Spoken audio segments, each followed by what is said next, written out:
Digital signatures are going to provide three basic services for us in secure communication.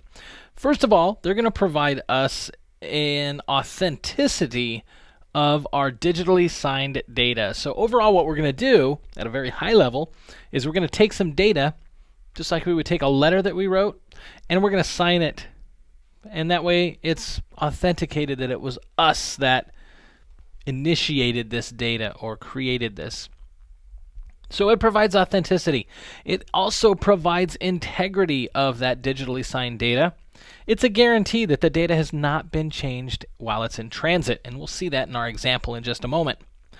It also provides us non-repudiation of the transaction. In other words, somebody can't say, well, I didn't send that, because if it's signed by you and we can read that signature, then we know without a doubt that it was you that actually sent it. So to achieve these goals, our digital signatures have certain properties. First of all, the signature is authentic. The signature is created using the private key of the sender.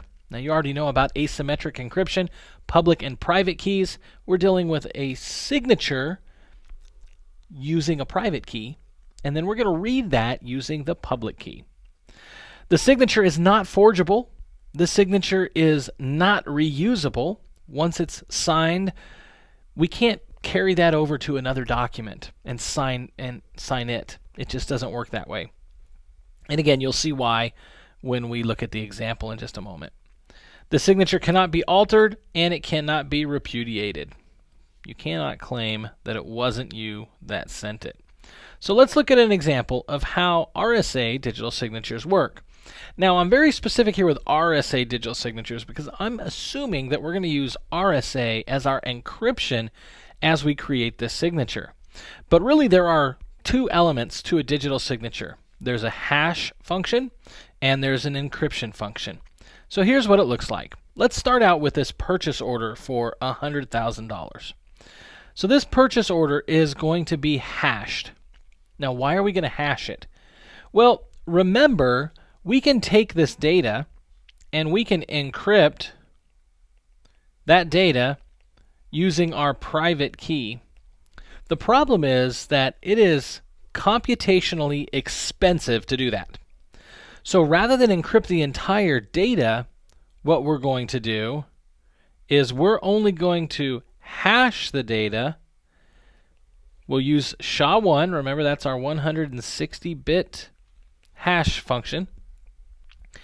That's going to give us a hash value, and we're actually going to attach that after it's been encrypted using RSA with our private key to the data itself. So here we are sending that purchase order, and that purchase order has that digital signature.